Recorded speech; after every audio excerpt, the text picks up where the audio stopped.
हो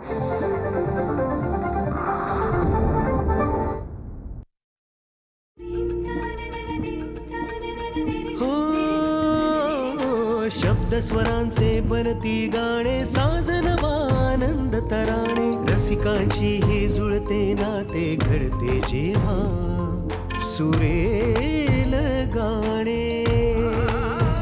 कसे हे घडते मनात येते, भेटू बोलू ऐकू तयांच्या गोष्टी गाण्यांच्या, गोष्टी गाण्यांच्या.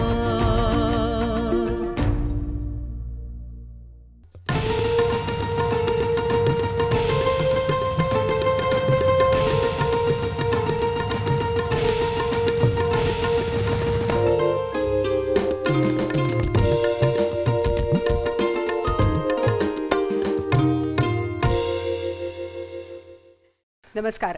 गोष्टी गाण्यांच्या कार्यक्रमात पुन्हा एकदा आपल्या सगळ्यांचं स्वागत आहे. आपल्या महाराष्ट्राचा तरुण आवाज म्हणून आपण ज्या दोघांची ओळख करून घेतली आपल्या मागच्या कार्यक्रमात, मंगेश बोरगावकर आणि सावनी रवींद्र, आज पुन्हा एकदा दोघंही आपल्यासोबत आहेत. खरं तर या दोघांकडनं या गाण्यांमागच्या गोष्टी उलगडून घ्यायच्या आहेत आणि त्यासाठी पुन्हा एकदा आजच्या मैफिलीला सुरुवात करूया. मंगेश, जसं आपण म्हणतो की प्रत्येक गाणं किंवा प्रत्येक टप्प्यावर एक नवं गाणं आपल्या भेटीला येतं आणि मग ते आपलंसं होऊन जातं, असं तुम्हा गायकांच्या बाबतीत नेहमी होत असतं.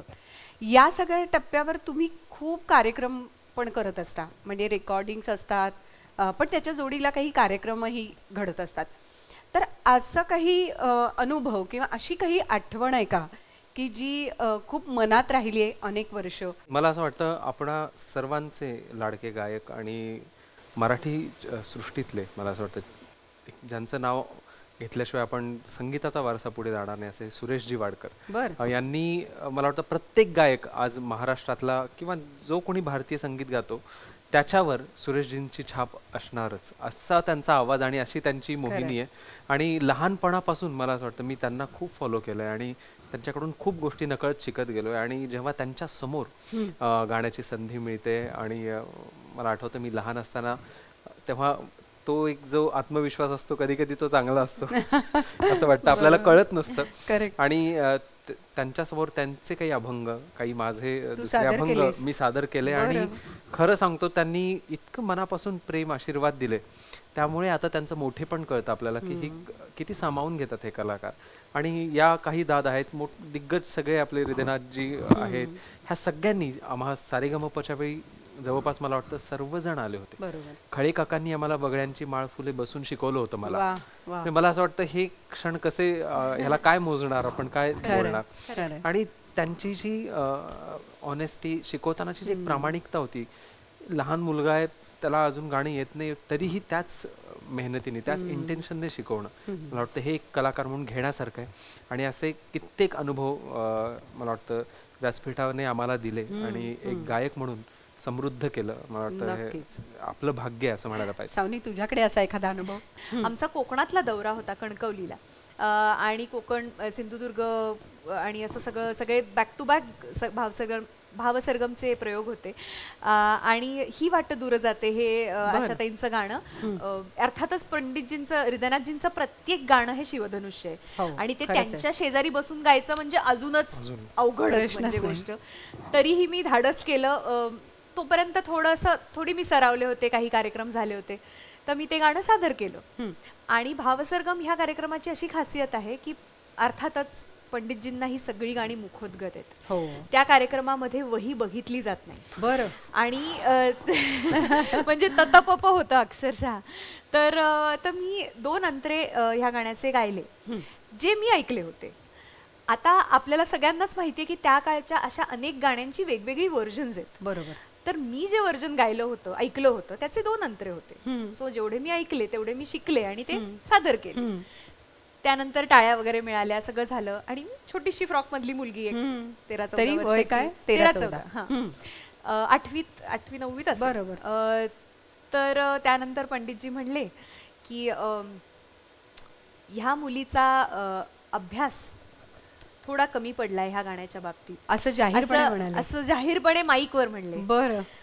तर ह्या गाण्याचे 3 अंतरे आहेत आणि पण ह्या मुलीने 2च अंतरे सादर केले. बहुतेक कशाची तरी हिला घाई असावी. तर मी तिला आता विनंती करतो की तिने 3रा अंतरा सादर करावा. बापरे. आणि माझी जी घाबरगुंडी उडाली. मी म्हटलं मी तर ऐकलाच नाहीये 3रा अंतरा, कारण आपल्या सगळ्यांनाच हेच 2 अंतरे प्रचलित आहेत. पहिला जेथे मिळे धरेला आभाळ वाकलेले आणि मग स्वप्नामधील गावा स्वप्नामधून जावे, हे 2 अंतरेच माहिती आहेत. तर मी त्यांना हे सगळं माईकवर रसिकांसमोर चाललंय. मी त्यांना आदराने बाबा म्हणतो आम्ही सगळे. म्हटलं बाबा मला 3रा अंतरा येत नाही. बर, मागे वही आहे ती घे. अच्छा. ती घे. आणि म्हणजे त्यांच्याकडे वही असते पण ती बघायची नसते. ती मागे असते पेटीच्या कव्हर मध्ये. ती वही घे आणि त्यातला 3रा अंतरा वाच आणि तो गा. हे सगळं चालू कार्यक्रमात. ती हळूच वही आणली, तो अंतरा वाचला. घे सावली उन्हाला कवळून बाहुपाशी, लागून ओढवेडी खगये ती कोटरासी, एक एक चांदणीने नभदीप पाजळावा. हे मी म्हणलं आता ह्याची चाल. म्हणलं बाबा चाल पहिल्या अंतऱ्यासारखी आहे. म्हणलं ओके. असं करून मग मी त्या पहिल्या अंतऱ्याची चाल जेथे मिळे धरेला सारखी 3ऱ्या अंतऱ्याची. पण हे वर्जन माहितीच नाही, त्यामुळे म्हणजे कल्पना नव्हती. सो त्या रसिकांसमोरच ही सगळी माझी शाळा चालू होती. तो 3रा अंतरा मी अजूनही मी कधीच विसरू शकत नाही. तो 3रा अंतऱ्याचं वर्जन मी अजूनही ऐकलं नाही आणि ते शब्दही तू विसरली नाहीयेस, हे किती महत्त्वाचं आहे. तर ते जे संस्कार मी म्हणलं तसं. तर ते झालं, तो कार्यक्रम झाला आणि मी बॅकस्टेजला जाऊन खूप रडले. म्हणजे मला असं इतकं ते हे झालं, मनाला लागलं की अरे आपल्याकडनं असं कसं राहिलं, ही गोष्ट इतकी मोठी आज कशी राहिली, की आपला अभ्यास कसा कमी पडला. आणि हे पंडितजींना कळलं की सावनी रडतीये. मग त्या दिवशी त्यांनी फक्त की अगं ठीक आहे असं केलं. ते झालं. त्यानंतर कट्टू आता 2 वर्षांपूर्वी दीदी हा माझा स्वतःच्या म्हणजे दीदींसाठी जो ट्रिब्यूट म्हणून मी जो कार्यक्रम दीदींच्या 90व्या वाढदिवसाच्या निमित्ताने केला, तर त्याचे प्रमुख पाहुणे म्हणून हृदयनाथजी आले होते. आणि त्या कार्यक्रमाचा फर्स्ट हाफ झाला आणि त्यानंतर सेकंड हाफच्या सुरुवातीला त्यांना मी मनोगत व्यक्त करण्याची विनंती केली. तेव्हा ते म्हणले की ही मुलगी आहे, ह्या मुलीला मी अगदी ती छोटीशी होती तेव्हापासून ऐकतोय. आणि मला अजूनही आठवतंय की एक असा कार्यक्रम होता जेव्हा मी तिला स्टेजवर खूप ओरडलो होतो. अच्छा. बरं. आणि तेव्हा ती मुलगी खूप रडली होती. पण मला आज ह्या गोष्टीचा आनंद होतोय की मी तेव्हा ओरडलो ते चांगलं झालं, म्हणून आता जे गातीये त्याचं मला खूप समाधान आहे. किती छान. असं हे त्यांच्याकडनं हे ऐकायला मिळणं की तो माझ्यासाठी खूप लाख मोलाचा ठेवा आहे, लाख मोलाचा आशीर्वाद आहे. आणि अशा अनेक आठवणी आहेत, पण ही पण हेच आशीर्वाद लागतात ना आपल्या पाठीशी. हे आशीर्वाद असले तर आपलं पुढे जाणं, आपलं समृद्ध होणं, या गोष्टी घडत असतात. आणि मला असं वाटतं असा लहानपणी सगळ्यांना ओरडा मिळावा तर पुढे जाऊन त्याचं एक चांगलं रूपांतर ज्याला म्हणतात. वडील गुरु घरचे जे असतात ते तर आम्हाला लाईव्ह कार्यक्रमात ओरडत असतातच. पण म्हणजे तेव्हाही ते पॉझिटिव्हली घेणं महत्त्वाचं होतं. ते घेऊन तुम्ही खरं पुढे जाणं. जसं ज्याप्रमाणे दीदी हा कार्यक्रम करते, आम्ही भक्तिरंग करतो, गाणे मंगेशाचे करतो, त्यात आम्ही शिकतच असतो. आणि त्यात जी दाद मिळते, जे प्रेम मिळतं, ते मला वाटतं रसिकांचा जो पुरस्कार आहे तो ते प्रेम सगळ्यांच्या पुढे. नक्कीच.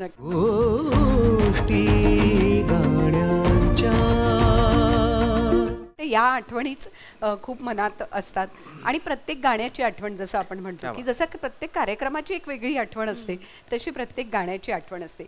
मला मंगेश तुझं एक गाणं आठवतंय, मंगलाष्टक वन्स मोर नावाचा चित्रपट होता. पुन्हा मला वाटतं निलेशने अतिशय सुंदर गाणी केलेली आहेत त्याच्यामध्ये. त्यातलं उसवले धागे फार सुंदर, म्हणजे कॉम्पोजिशन म्हणूनही, आणि तू ते गायलायसही सुंदर. काय झालं होतं त्यावेळी? मंगलाष्टक वन्स मोर चित्रपट येत होता आणि मला वाटतं खूप छान संगीत त्याचं बनतंय, असं फक्त चर्चा होती सगळीकडे की छान चाललंय. पण आम्ही सर्व निलेशचे मित्र आहोत, पण कामाच्या बाबतीत आपण कुणीही त्यांना ती स्पेस देत असतो आणि त्यात त्यांचं काम चालू असतं. त्यात आपण भरपूरदा असं मला वाटतं आजचे गायकही असं म्हणू शकत नाहीत की मला तुम्ही गाण्याची संधी द्या, कारण सगळ्यांना आता आवाज माहिती आहेत. खरं सगळ्यांना माहिती आहे सावनी कशी गाते, मंगेश कसा गातो, आणि मग जिथे त्यांना वाटेल तिथे ते हक्कानी बोलवतात. बरोबर. आणि मला वाटतं असाच योग आला. निलेशनी मला बोलवलं, सांगितलं बोरगावकर जरा या, एक गाणं तुमच्या आवाजात ट्राय करायचं. अच्छा. म्हटलं बरं काही हरकत नाही, बघूयात. आणि मला काहीही माहित नव्हतं, गंध नव्हता की हे कुठल्या चित्रपटाचं गाणं असणार आहे किंवा काय. आणि मी गेलो निलेशकडे, आमची सेटिंग चालू होती, गाणं शिकत होतो.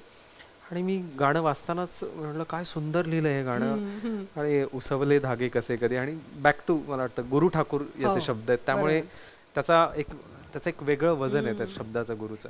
आणि गुरुदादालाही आम्ही सारेगमपच्या काळात तो स्क्रिप्ट लिहायचा मागे, तेव्हापासून आमचे कनेक्शन आहे. तो छान योग होता. आणि एक लहानपणीची मला आठवण येते, जेव्हा आपण सोनू निगम किंवा ह्यांना ऐकायचो आम्ही, तेव्हा एक सॅड सॉंगचा जो एक फील असतो, तर ते एक गायक म्हणून तुम्हाला गायला मिळावं, हे एक माझी खूप ओढ होती.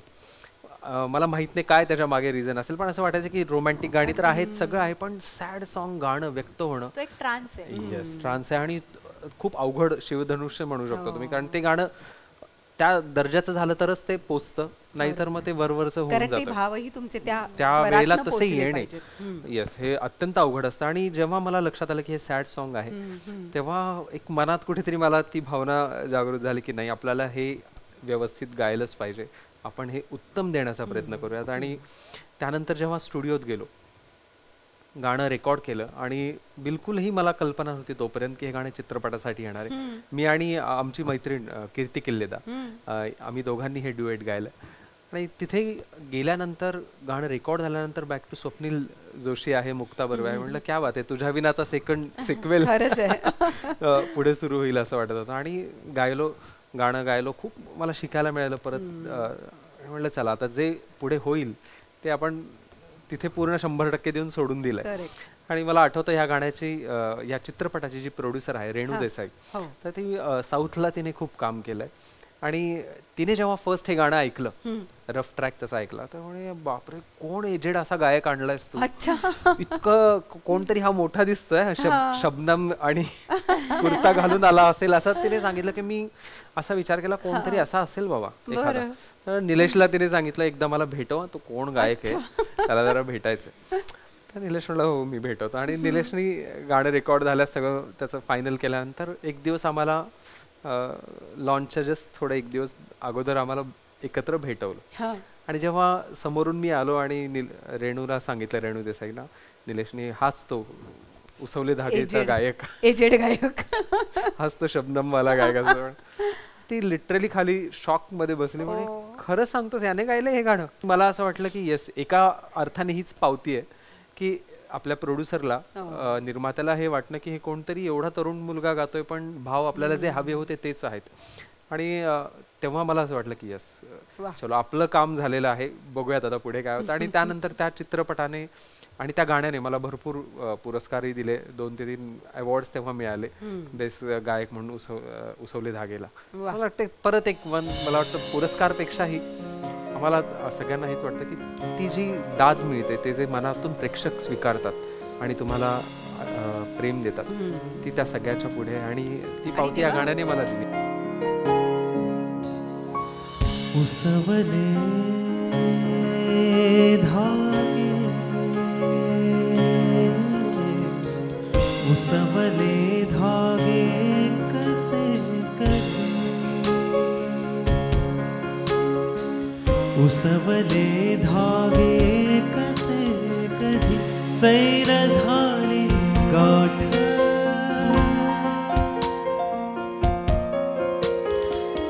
हो उसवले धागे कसे कधी, सैर झाली गाठ, पावला नाही कळेना, पावला नाही कळेना, का हरवली वाट, का हरवली वाट, उसवले धागे कसे कधी, उसवले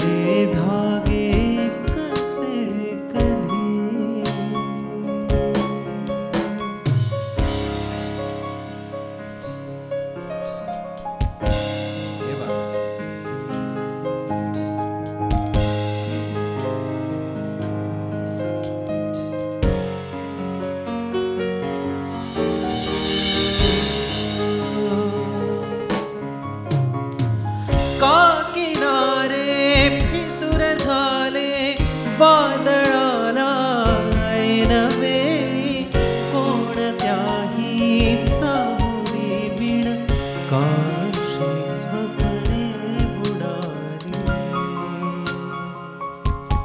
हो का किनारे फितूर झाले वादळाला ऐन वेळी कोणत्याही सावली बिण काशी स्वप्ने बुडाली. मागण्या धार उरला एकही न काठ पावला नाही कळेना का हरवली वाट का हरवली वाट उसवले धागे कसे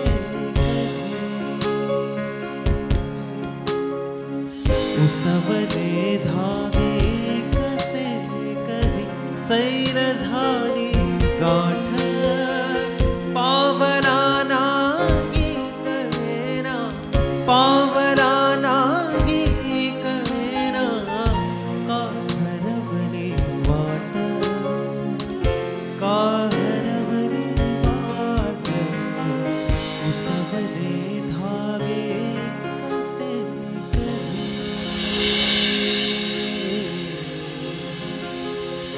उसवले धागे कसे कधी.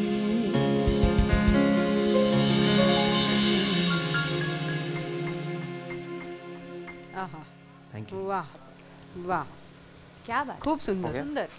ते नातं उलगडताना त्यांच्यामधला दुरावा आणि मग त्यातनं पुन्हा एकदा जुळणं हे सगळं कुठेतरी या गाण्यातनं आलंय. म्हणजे जरी आज तो चित्रपट पाहिला जरी नसेल ना कोणी तरी सुद्धा ते सगळं चित्र उभं राहतं. क्या बात. अगदी, अगदी. खरंय. इतकं ते खरं जिवंतपणा आहे. मला वाटतं आणि आपल्या कलेची ताकद ती आहे की खरंच आपण आहे. न बघताही ती खरंच आहे. भावना समजू क्या शकतो. बात. आणि पुन्हा मी म्हटलं तसं की ते नातं समजून घेणं आहे. वा. आणि हे नातं समजून घेण्याचा जो भाग आहे ना तो प्रत्येक गाण्यात कुठे ना कुठेतरी आपल्याला जाणवतो.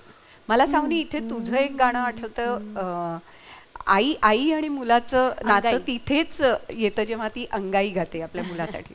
मला वाटतं तूही तुझ्या मुलासाठी अंगाई गायली असशील पण तुझ्या आयुष्यात तू जी अंगाई गायलीस हो. सलीलने मला वाटतं संगीत हो, दिलंय हो, त्याला. हो. इतकं सुंदर ते गाणं झालंय. हो. त्याची सगळी निर्मिती कशी झाली ती निर्मितीची कथा काय आहे? मला जेव्हा राष्ट्रीय पुरस्कार जाहीर झाला हा. त्याच्या काही दिवस आधी सलील दादा आणि मी भेटलो होतो. खूप महिने वर्षांपासून चालू होतं की एकत्र काहीतरी गाणं करायचं. आणि मग आम्ही बरेच जॉनर आम्ही सिलेक्ट केले की अच्छा असं रोमॅन्टिक करूयात मग हे करू. मग तो म्हणला नाही नाही मग आपण जरा एक पेपी पण करूया तुझ्या आवाजात गाणं. म्हटलं ठीक आहे ठीक आहे. सगळं झालं. ती मीटिंग झाली. त्याच्यानंतर आठवड्याभरातच राष्ट्रीय पुरस्कार जाहीर झाला आणि त्याचं अभिनंदन करण्यासाठी म्हणून मला सलील दादांनी फोन केला की अगं अभिनंदन तुला राष्ट्रीय पुरस्कार मिळालाय. तर मी म्हणलं हो हो थँक्यू. आणि त्याच्याबरोबर माझी जी गोड बातमी होती तीही मी त्याला त्या निमित्ताने सांगितली की अरे दादा एक नाही 2 पुरस्कार आहेत. आता हे दुसरंही एक खूप मोठा आयुष्यभरासाठीचा पुरस्कार मिळालाय. तर तो इतका खुश झाला. तो म्हणला की सावनी आता मग काय मग आता अंगाईच करायची. एवढे दिवस काय उगाच वेळ घालवला बाकीच्या गोष्टी शोधण्यात. आता मी खास तुझ्यासाठी आणि तुझ्या लेकीसाठी म्हणजे आता नंतर कळलं पण तुझ्या बाळासाठी आपण एक अंगाई करूया.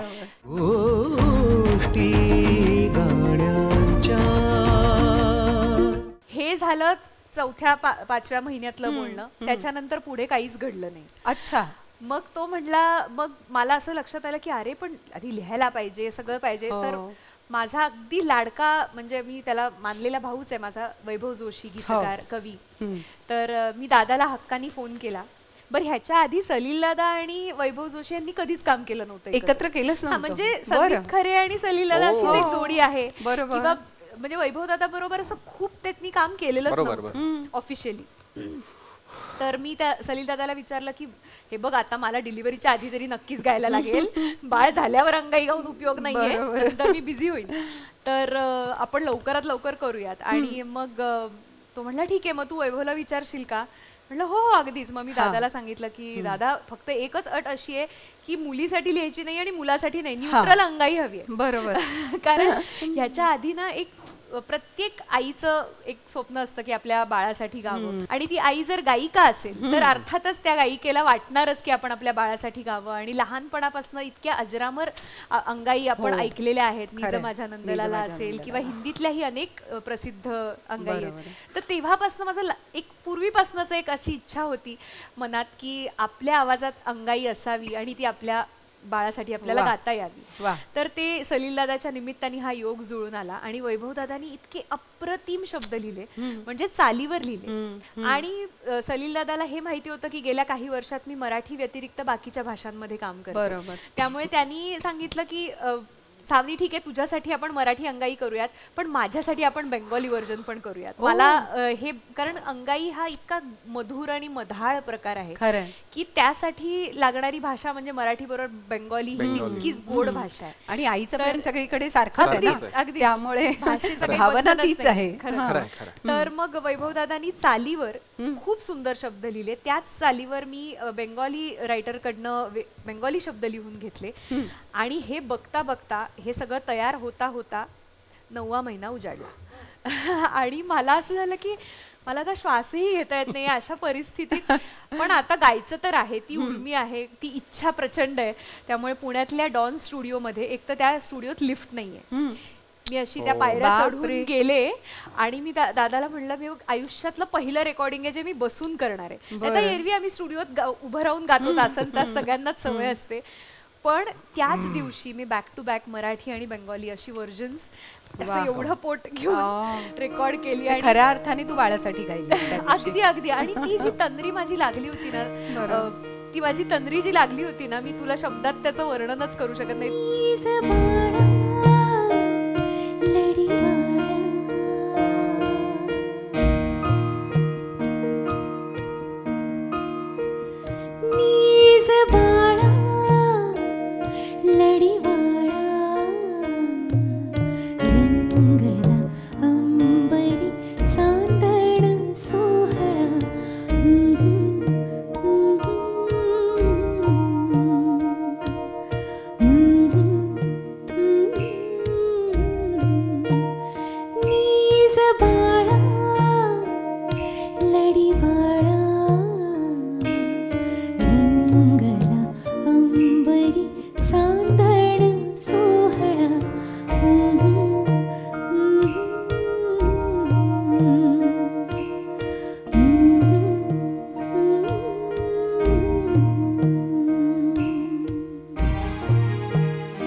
आहा, म्हणजे ते मराठी बरोबर ते बंगाली पण इतकं सुंदर गोड वाटलं कानाला. खूप सुंदर. आणि प्रत्येक भाषेचं एक वैभव खऱ्या अर्थाने आपल्या समोर येतं. आणि अगदी इथेच मला तुला विचारायचं की तू या वेगवेगळ्या भाषांमधनं पण गायलीस. हो. म्हणजे केवळ बंगाली नाही, म्हणजे हे अंगाई बंगाली मध्ये तू गायलीसच, पण गुजराती, तमिळ, बंगाली या सगळ्या भाषांमध्ये गातानाचा अनुभव कसा होता आणि त्याची सुरुवात कशी झाली?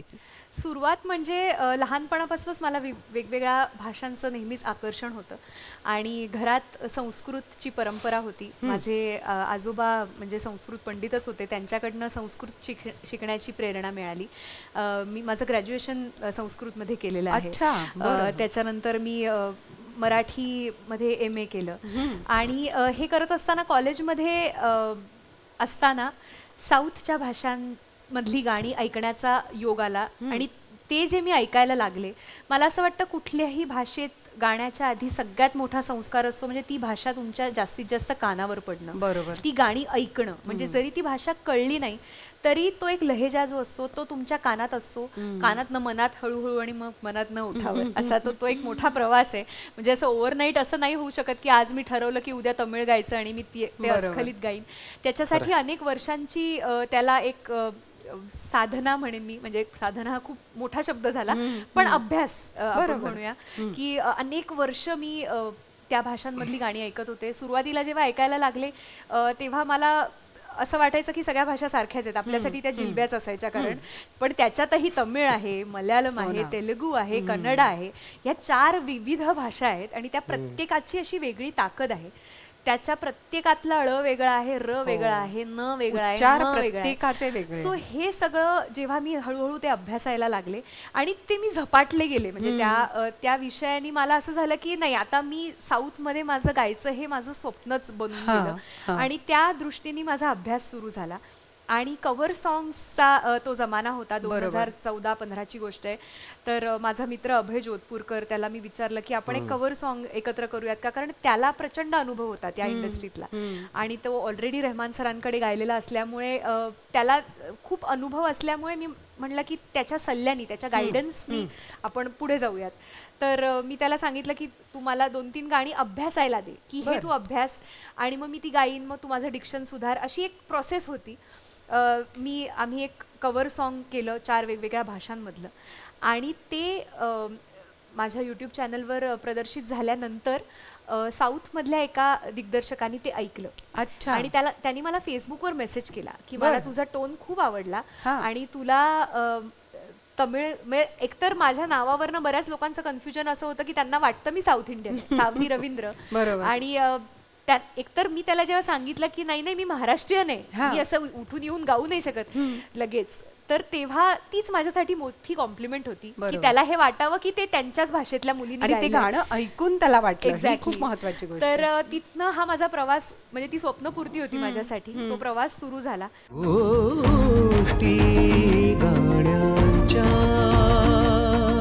मी इथनं चेन्नईला गेले आणि पहिलं तमिळ गाणं रेकॉर्ड केलं त्या संगीतकाराकडे. त्यानंतर एकातनं एक गाणं मिळत गेलं, गात गेले. तमिळनी सुरुवात झाली, त्याच्यानंतर तेलुगू आणि मग मल्याळम, कन्नडा अशा भाषा हळूहळू साऊथच्या गायला लागले. मग असं वाटलं की यूट्यूब हे खूप प्रभावी माध्यम आहे. तरी किती गाणी झाली साऊथची मी 50हून अधिक गाणी गायली गेल्या काही वर्षात आणि त्यात अनेक चित्रपटांसाठीही आहेत आणि युट्यूब सिंगल्सही आहेत. पण मी म्हटलं तसं मला सब्र का फल मिठा होता आहे, तर माझा सब्र बराच चाललाय की ती अर्धीच अजून प्रदर्शित झाली, अजून होतील हळूहळू. पण गेल्या वर्षात, एकाच वर्षात माझी 3 तेलुगू गाणी प्रदर्शित झाली चित्रपटाची. सो असा हा प्रवास हळूहळू चालू आहे. मराठी मुलींचे मला मेसेजेस यायला लागले, DMs, की तुझ्यामुळे आम्ही साऊथची गाणी ऐकायला लागलो, जे आम्ही आधी कधी ऐकलं नव्हतं, पण ते संगीतही आम्हाला आवडू लागलं. कारण आपल्यातली एक मराठी मुलगी तिथे जाऊन काहीतरी गाते ह्याचं आम्हाला अप्रूप वाटलं आणि त्या अनुषंगाने आम्ही बाकीच्या गायकांचीही गाणी ऐकायला लागलो. हे माझ्यासाठी खरंच खूप प्रेरणादायी होतं आणि त्यामुळे मी अजून त्यात काम करत गेले. मला वाटतं एक छोटी छोटी झलक आम्हाला तू 2-3 भाषांमधली ऐकवशील? जरूर.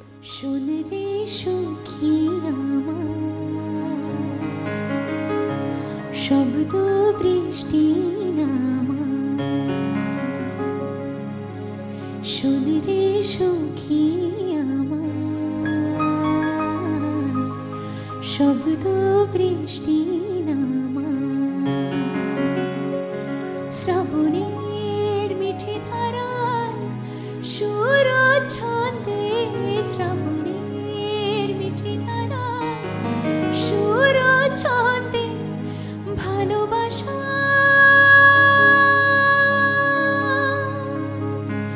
ছোঁয়া লাগে মুক্তির আনন্দে শোন রে সখী শব্দ বৃষ্টি নামা तमिळ நான் சொல்லவா உன் காதில் நான் சொல்லவா மாமழையாய் என் காதல் நான் சொல்லவா கண்கள் பொய்யே சொல்லுதா நெஞ்சம் நீதான் சொல்லுதா கையில் சேரவா என்னில் உன்னை மூடவா ஒரு பூமலை நீ பின்னவா நீர் கனவா நீதானே நீர் கனவா நீர் முகிலா நீதானே நீர் முகிலா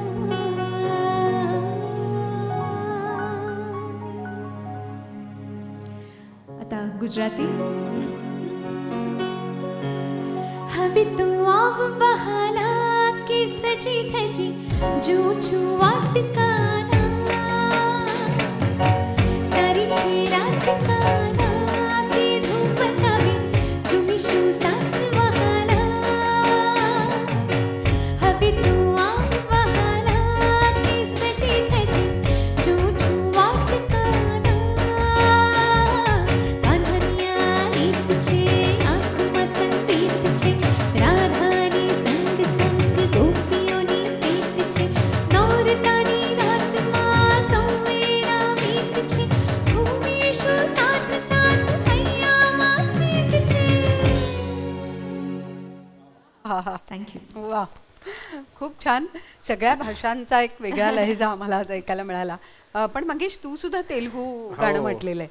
येस येस तुझा एक्सपिरियन्स कसा आहे त्या छान तेलुगू होता गाण्याचा? नक्कीच. मला वाटतं वेगवेगळी भाषा जेव्हा एक गायक म्हणून आम्ही गातो तेव्हा सावनी असो आम्ही सगळेजण खूप शिकायला मिळतं त्यातून. आणि प्रत्येक भाषेनुसार तुम्ही कसं त्याचा लहेजा कसा आहे त्याचे उच्चार कसे हवेत खरंय. त्याचा थ्रो कसा आहे as a singer professionally mic समोर तुम्ही किती वेगळं गायला लागतं.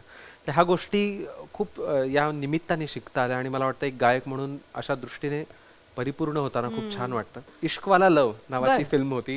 आदिनाथ कोठारे आणि तो स्टारकास्ट आदिनाथ होता. बाकी मोठमोठी मंडळी त्यात होती. मराठी ती फिल्म आली. ती मराठीत रिलीजही झाली आणि त्यानंतर ती फिल्म पूर्णपणे सेम तेलुगूमध्ये डब होणार होती. आणि एक दिवस मला अचानक फोन आला निर्मात्यांचा आणि त्यांनी सांगितलं की ह्याचं तेलुगू व्हर्जन आम्ही करतोय आणि असं वाटतंय तुमचा आवाज यासाठी जास्त अरे वा. सूट होईल. पण माहित नाही काय होणार आहे पुढे. गाणं कसं उच्चार तुम्हाला 2 दिवसात गाणं द्यायचंय. आजकाल मला असं वाटतं आम्ही सगळेजण हे एक्सपिरियन्स ना. करतो. लगेच सर्वजण करायचं येस असतं. येस एक प्रकारच्या घाईत होत आपण आणि खरंय. ते त्या सगळ्या डेडलाईन्स पूर्ण करायच्या असतात. त्यामुळे शूटिंगवर जाण्या अगोदर ते गाणं रेडी हवं होतं. आणि गाणं मला वाटतं तिकडचे ज्याप्रमाणे आपल्याकडचे दिग्गज गीतकार आहेत तसेच तिकडचे राकेंदू मौली नावाचे अच्छा. खूप फेमस गीतकार आहेत. त्यांची भरपूर सुप्रसिद्ध गाणी आहेत तिकडे. आणि त्यांनी हे गाणं जेव्हा ऐकलं चाल जर लिहून दिली आणि ते जेव्हा आमच्या समोर आलं तेव्हा तेव्हा सावनीने सांगितल्याप्रमाणे सगळ्या जिलेब्या दिसायला लागल्या. आता काय करायचं याचं कसं उच्चार करायचा. बरोबर. आणि मराठी भाषा म्हणा बेंगॉली म्हणा, साऊथ या भाषेंमध्ये उच्चार जर व्यवस्थित नसतील तर तिथला रसिक वर्गही आणि कोणीही ते पचवून घेत नाही. आणि खरंच आहे ज्या प्रकारे आपण गातो, म्हणजे मला वाटतं की जेव्हा त्यांना कळतं की नॉर्थ इंडियन गायक आमची भाषा गातोय तेव्हा ते अजून कटाक्षाने ते गाणं ऐकतात. म्हणजे ती एक वेगळी जबाबदारी असते. जसं आपण मराठी माणूस जेव्हा हिंदी माणूस मराठी गाणं गातो तेव्हा आपण पण एक वेगळा अँगल ऐकत असतो. नक्कीच. आणि पण मला असं खरंय आणि मला वाटतं मराठी रसिक त्या मानाने तरी खूप सहनशील आहे. आपण सगळं ऐकून घेतो, आपण तसा विरोध नाही करत, पण नॅचरली प्रत्येकाचं व्यक्त होण्याचे मार्ग वेगळे असतात. आणि त्यामुळे ते सगळं ऐकल्यास आम्हाला जबाबदारी होती की नाही, हे गाणं व्यवस्थित रेकॉर्ड केलं पाहिजे आणि ते झाल्यासच त्याला कुठेतरी आपण ते प्रदर्शित करू शकू. आणि साऊंड आयडिया स्टुडिओमध्ये मी बेला शेंडे परत एकदा बेलाताईसोबत हे गाणं गायला मिळालं. आणि तिनेही आम्ही दोघांनी जेव्हा गायलं तेव्हा आम्ही आनंद घेतला. म्हटलं आपण व्यवस्थित गाऊयात.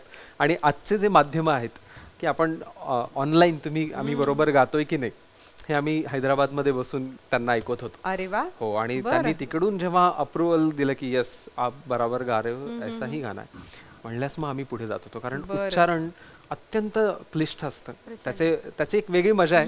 पण मला वाटतं ते गाताना तो अनुभव होता तो संपन्न करून गेला. आणि वेगवेगळ्या भाषेत त्यामुळे गाण्याची प्रेरणा मला वाटतं मिळत राहते आणि एक गायक म्हणून ती गायलाही मिळतात.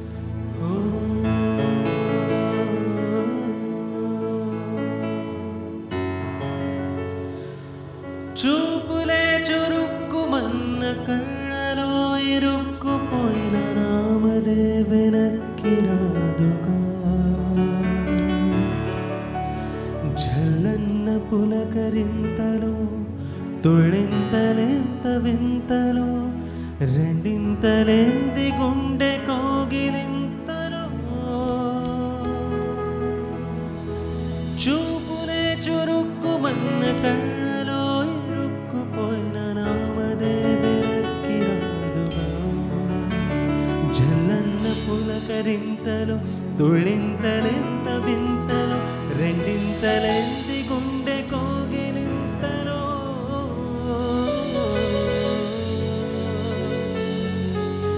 ఉషోదయాల వాన నిక్కనుల కాంతిదేనా ఈ ప్రేమలోన మేలుకొమ్మనా చూపులే చురుక్కుమన్న కళ్ళలో ఇరుక్కుపోయిన నామదే వెనక్కి రాదుగా జల్లన్న పులకరింతలో తొళింతలెంత వింతలో రెండింతలెంది గుండె కోగిలింతలో.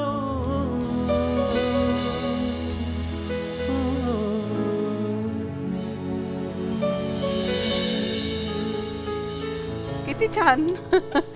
खरंच आहे. म्हणजे भाषेला नाहीये, म्हणजे संगीत आणि भाषा याच्यात काही अडसर नाहीये. संगीत हीच एक भाषा आहे असं झालेलं आहे.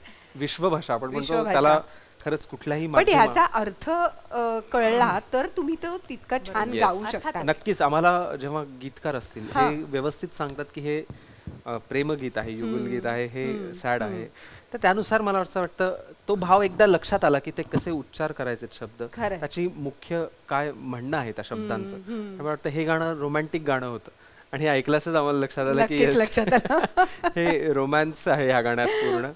आणि त्यात शेवटी तसंच आहे की तेलुपावा तेलुपावा तेलुपावा सांगना सांगना, ते इतकं ते मराठीत त्याचा म्हणजे हा अर्थ असा अगदी अलगद आला. आणि त्यामुळे मला वाटतं शब्द जाणून घेतल्यानंतर गाण्यास अजून मजा येते. वा वा. आणि मला वाटतं हे जसं तू म्हणलास की एक अशा प्रकारचं गाणी, रोमॅन्टिक गाणी जी तुम्ही दोघंही आजपर्यंत खूप गायलात, दोघं एकत्रही खूप गायलात, दोघांनी एकत्र खूप कार्यक्रमही केले.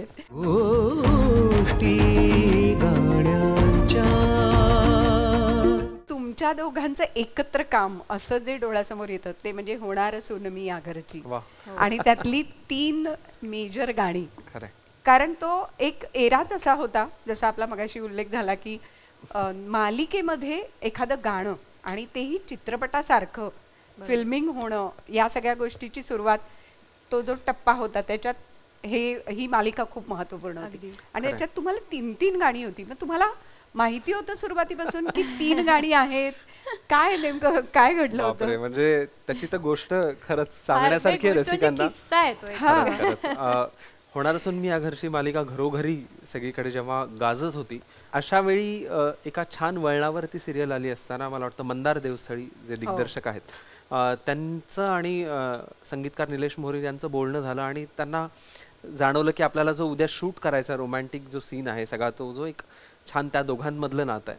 पहिल्यांदा ते दोघं एकमेकांना प्रेमाची कबुली देतात हा. असा एक ट्रॅक तिथे येतोय आणि तिथे गाणं पाहिजे असं मंदार Yes. दादाला वाटलं. अच्छा. आणि रात्री 11-11:30 वाजता बेसिक शब्द निलेश समोर आले. बरं. निलेशनी ते वाचले आणि मला वाटतं देणगी आहे निलेशला आहे की त्यातलं जे एक मजा असते गाण्यातली, त्यावेळेला ते गाणं पोचावं असं बनवणं. मला वाटतं काही जणांना खूप वेळ लागतो, काही वेळा खूप गोष्टी जुळूनही येत नाही, खरंय. पण त्या गाण्यासाठी तसे योग असतील. आणि आम्ही जेव्हा 11-11:30 गाणं ऐकलं, शिकलो, रात्री 12-1 वाजता आम्ही रेकॉर्डिंग सुरू केलं आणि 2 ते 3 वाजता आमचं गाणं होत आलं होतं आणि आम्हाला माहित नव्हतं पुढे काय होणार आहे. सकाळी 8 वाजता गाणं त्यांना द्यायचं होतं अच्छा. आणि छान सावनी गायली, मी गायलो, हा. पण सगळं झालं आणि शेवटी असं झालं निलेशला की नाही, काहीतरी राहिलं ह्या गाण्यात. मिसिंग आहे, हा, अरे हुक लाईन मिसिंग आहे. म्हणजे ते गाणं छान वाटतंय वगैरे सगळं ठीक आहे, हा. पण मजा येत नाही मला अजून. आणि निलेश तुला तर माहिती आहे, म्हणजे तो खरंय. इतका परफेक्शनिस्ट आहे की तो त्याचं समाधान झाल्याशिवाय काय कोणाला सोडत नाही. तर तेव्हा पहाटे त्यांनी येस, मंदार बहुतेक चोरकरला 3:30-4 फोन वाजता, केला. हा 3:30-4 वाजता तो झोपेत असताना, गाढ झोपेत असताना त्याला फोन केला. अरे मंदार उठ, आपल्याला एक ओळ पाहिजे, तू झोपलायस कसा? आता मी घरी आहे, मी काय करणार, मी तर गाणं लिहून दिलंय तुम्हाला. नाही, एक ओळ हवी आहे, एक काहीतरी ओळ हवी आहे. हुकलाईन काय देऊ आता मी या गाण्याला, इतकं छान झालंय, नाही कळलंय कधी जीव वेडावला, ओळखू लागलो तू मला, मला नाही, ह्या पुढे एक ओळ दे. अच्छा. आणि तो बहुतेक झोपेत अंगावर छान पांघरून घेऊन झोपला असेल. जे काही समोर दिसेल त्या सगळ्यांचा त्यांनी तिथे वापर केला. त्याने काय ओळ लिहिली सावनी सांग? तू मला, मी तुला, गुणगुणू लागलो, पांघरू लागलो, अरे सावरू बापरे. लागलो. पण हे झालं पहिलं गाणं त्यातलं, पण नंतर मग पुन्हा आणखी 2 गाणी झाली. येस, आणि म्हणजे आम्ही जेव्हा ते गाणं रिलीज झालं, हा, आपल्याला सांगतो म्हणजे एपिसोड मध्ये दिसलं. येस, ते गाणं जेव्हा दिसलं त्यानंतरचा प्रतिसाद आम्ही शब्दात सांगू शकणार नाही.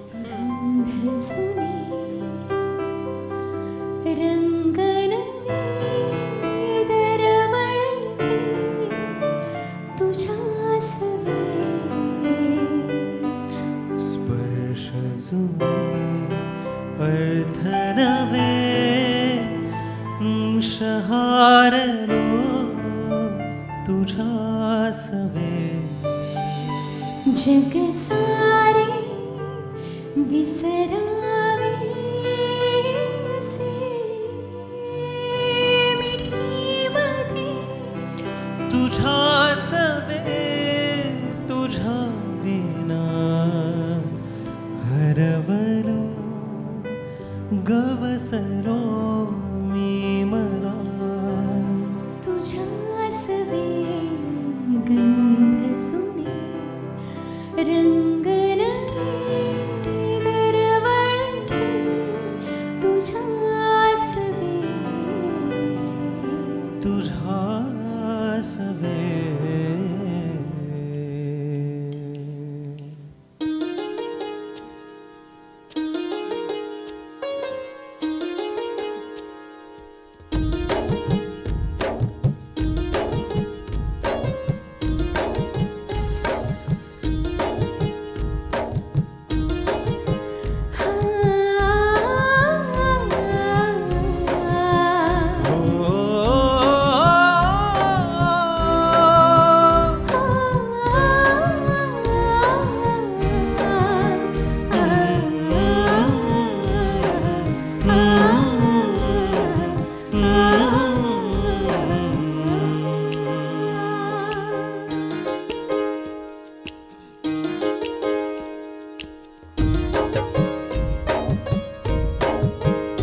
तुझे माझे कराव, तुझे माझे कराव,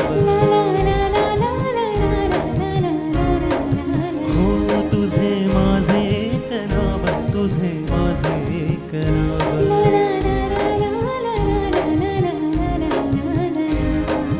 ऊन सावलीचा जुना लपंडाव वाटतो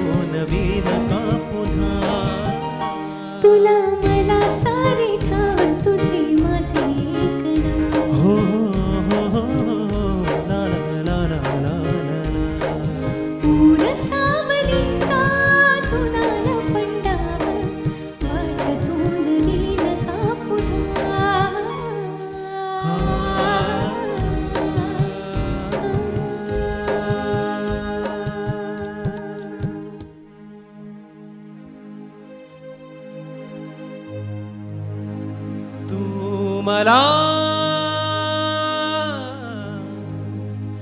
मी तुला गुणगुणू लागलो पांघरू लागलो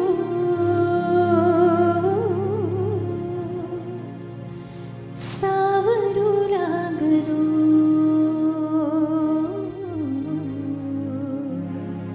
नाही कळले कधी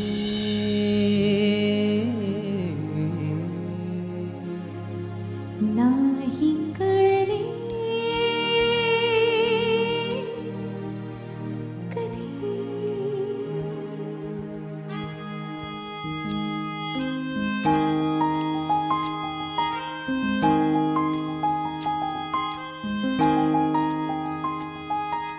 नाही कळले कधी जीव वेडावला ओळखू लागलो तू मला मी तुला नाही कळले कधी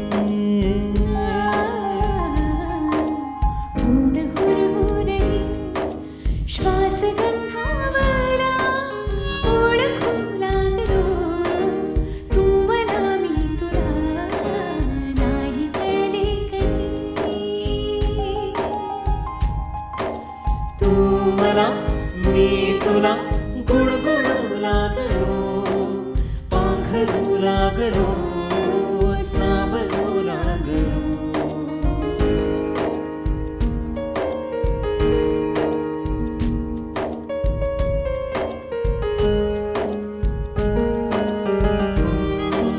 तू कळी गोवळी साजिरी गोजिरी चिंबवल्या सरी घेत गावरी स्वप्नभासी खरे स्पर्श होता खुणा ओळखू लागलो तू मला मी तुला ऊन हुरहुरली श्वास गंधावला ओळखू लागलो तू मला मी तुला नाही कळले कधी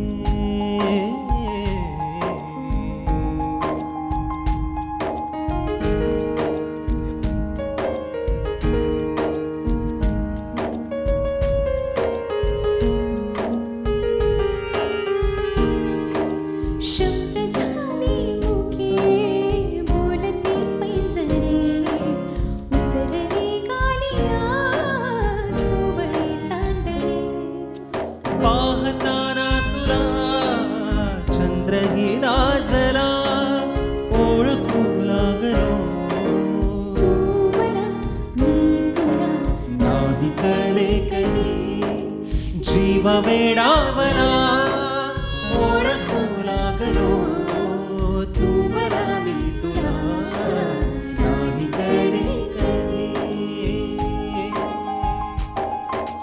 तू मला मी तुला गुणगुणू लागलो पांघरू लागलो सावरू लागलो तू मला मी तुला गुणगुणू लागलो पांघरू लागलो सावरू लागलो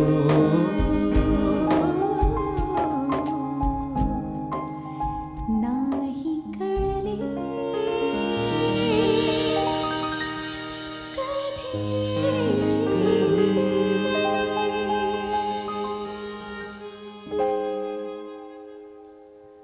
थँक्यू धन्यवाद थँक्यू. वा खरंच म्हणजे नाही कळले कधी जीव वेडावला असं झालेलं आहे आमचं पण सगळ्यांचं कारण आम्हालाही कळलं नाही की आम्ही रसिकांनी केव्हा तुमच्यावर प्रेम करायला सुरुवात केली आणि मला असं वाटतं की हे प्रेम असंच वृद्धिंगत होत राहील अशा आमच्या सगळ्यांच्या खूप शुभेच्छा मनापासून आहेत तुम्हाला. धन्यवाद. आणि खरंच आम्हा दोघांकडनंही सह्याद्री वाहिनीचे खूप खूप आभार कारण गाण्यांच्या गोष्टी रसिकांसमोर मांडणं हा थॉटच मुळात इतका सुंदर आहे आणि त्या निमित्ताने आम्हालाही आमच्या अख्ख्या करिअरचा एक आढावा घेता आला. परत आम्ही त्या नॉस्टॅल्जियामध्ये गेलो आणि खूप खूप मजा आली, खूप आनंद वाटला. खरंय Thank you so Savani, much. मला असं वाटतं सध्याच्या काळात रोज आम्ही काहीतरी नवीन सादर करतोय, गातोय, अशा वेळी थोडं मागे वळून पाहणं आणि त्या गाण्यांबद्दल परत एकदा विचार करणं, त्याबद्दलच्या आठवणी मध्ये रममाण होणं, खरंय. वाटतं उत्तरादायी आपल्यामुळे आणि सह्याद्री वाहिनीमुळे हा योग जुळून आला. आम्हा दोघांतर्फे आणि सर्व रसिकांना मनापासून आम्ही धन्यवाद देतो, आपल्याला धन्यवाद देतो. या निमित्ताने तो आनंद परत आपल्याला घेता आला.